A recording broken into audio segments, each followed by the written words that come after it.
یهودو کې بل عادت توهم پرستي وه، سحر او جادو وه، جادوګرانو ته کوټګرانو ته و دې ته به خلک په مېلو مېلو روان وه، په کتارو کتارو به روان وه، پرله پسې به سره روان وه،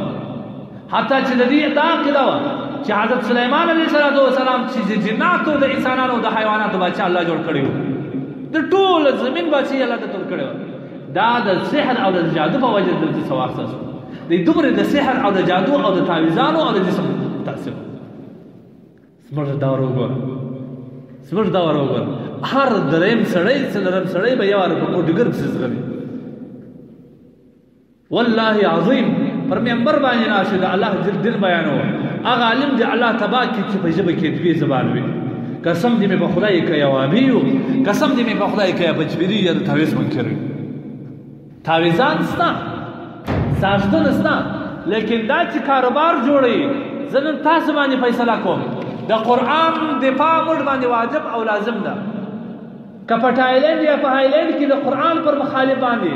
زموږ د رسول د ناموس پر خلاف باندې دی راولاړېږي اقدام کوي، دلته موږ سره غورځو په بدن کې به جوش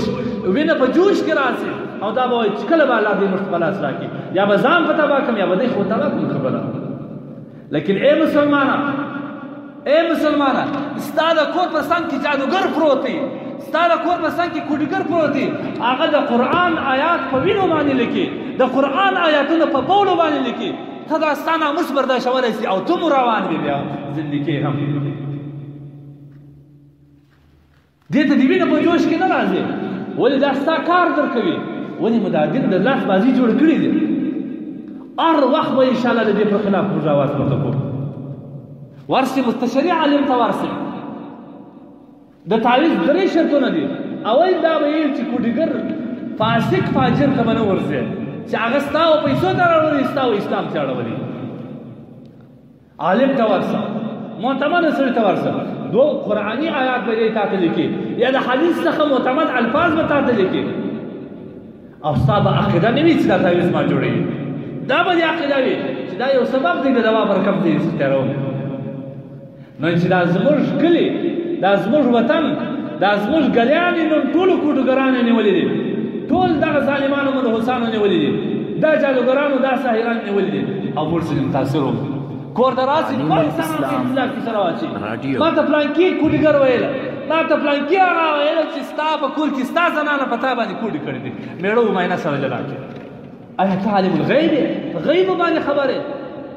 کم څوک چې د غیب دعوه وکړي د هغه په کفر کې هېڅ شک نشته. ته د چا حال راوړې؟ ته نبي یې؟ نبي وحی درته وکړی؟ که ته ولي یې؟ ولي خو هغه دی چې په یوه ګوله به د حرامو باندې نه خوړل، ستا نس د حرامو ډک دی، ته ځان ته ولي څنګه وایې؟ نو معلومه خبره ده چې ساحر او کوډګر یې د اسلام یوه ذره په تا کې نشته. لیکن بیا هم زموږ زنانې زموږ انسانان روان دي د خدای لپاره د دې ځان وژغوري، د الله په واسطه ورته وایي کوي، علماو ته ورسي، معتمدو کسانو ته ورسي. پر دې باندې الحمدلله زموږ دیوبند کتابونه لري، د تعویذ کتابونه ستا زموږ الحمدلله لرو، موږ ته افتخار دی، خپله هم کوو. لیکن دا د دې نه کاروبار جوړول، تعویذ په وینو باندې لیکل، په مردارو بولو باندې لیکل، د قرآني آیات لیکل، دا صریح کفر دی. ځکه چې نبي علیه الصلاة والسلام فرمایي څوک چې کاهن یا جادوګر ته ورغلی د دې په ایمان کې شک دی، ورسره ایمان په نبي سلام د خدای لپاره زنانې مهیله کړي دي، هغه روان دي پلانکي ته ځم چیش کې د کور حالات نه خراب دي، ځم یو تعویذ وکړم، انا لله و انا الیه راجعون. ته د کور حالات په دینداري باندې سنبال کا، ستا په کور کې بیا بد امني راسي، ته لمنځونه نه کوې، بچان دي جماعتو ته نه ځي، په کور کې سروزونه علی الاعلان دي، ټي وي او ویسار مې لګولی دي، بیا هم امن و امان غواړې، بیا هم ځان دپاره صلح غواړې، بیا هم د ځان دپاره په کور کې خوشحالي غواړې، اتفاق و اتحاد غواړې. دا دوه نه سره جمع کېدل، مار ټول ور اوبه دي. یو وار کې نبي علیه الصلاة والسلام فرمایي الغناء ينبت النفاق في القلب كما ينبت الماء الذره. سروز د دوو ورونو په مابینځ کې، د مور او لور په مابینځ کې، د زوی او اولاد په مابینځ کې داسې فراق عجیب، داسې جدایي ماچي لکه تږی کښت چې لمبه وهلې کښت چې یو دم ورورې لکې څومره اوبه اخلي، داسې به اچي. په بل ځل کې ته پسې سروزونه هم اورې بیا هم ملایان ته ورزغلې چې تاویز او کبر په کور کې اتفاق پیدا شي ته چې د اتفاق لامل تا په کور کې له منځه وړی وي هغه راوله خپله اتفاق راشي هېچا پسې مزګه نن چې موږ دوه غټ آباد سره یو زموږ اکثره زنانې هم په دغه کوډګرانو پسې ځغلي په دا فاجرانو په دا فاسقانو پسې ځغلي او نارینه خو مې ځغلي چې ځغلي هسې یو لچر وي هسې یو فاسقې ژېړې برېتونه خریلې وي دې ته دا مه وایاست چې دا اغا دي دا اغاګانو د سیدانو قربان سم دا یو لوړه رتبه ده چې الله دې ته ورکړې ده دا مبارک نوم په دې خبیثانو باندې مه بدناموئ د خدای دپاره الله به پوښتنه کوي د قیامت په ورځ به ستا ګرېوان د رسول الله به لاسې چې زما ښایسته نسب دې په دا فاسق باندې خراب کړي لیکن ما ورته مخ نه راګرځو تعویض وکړه مبارک دې سا ساش ولیکه په عالم باندې ولیکه چې هغه ټول شکل یې د رسول الله پر سنت باندې برابر دی ټول لباس یې د رسول الله پر سنت باندې برابر دی هغه تا ته د قرآن آیات درلیکي الحمدلله درلیکي په غاړه باندې زړی او که چیرې په اوبو کې اچې څښې بلکل الله وایي دا شفا ګرځي الله یې شفا جوړوي هېڅ منکر دې منکران موږ نه یو څه پنجپیران خو موږ نه یو لیکن دا نن چې ما او تا په ټول عالم کې حنفیان الله اکبر په مشرکانو باندې مشهور دي وایي دا مشرکان دي د دې یو څو خبیثانو د ولې باندې پر ما او تا ټول د مشرک لقب لګي ولې ما ورته نه راولاړېږو چې دا خبیثان له منځه یوسو بیا هم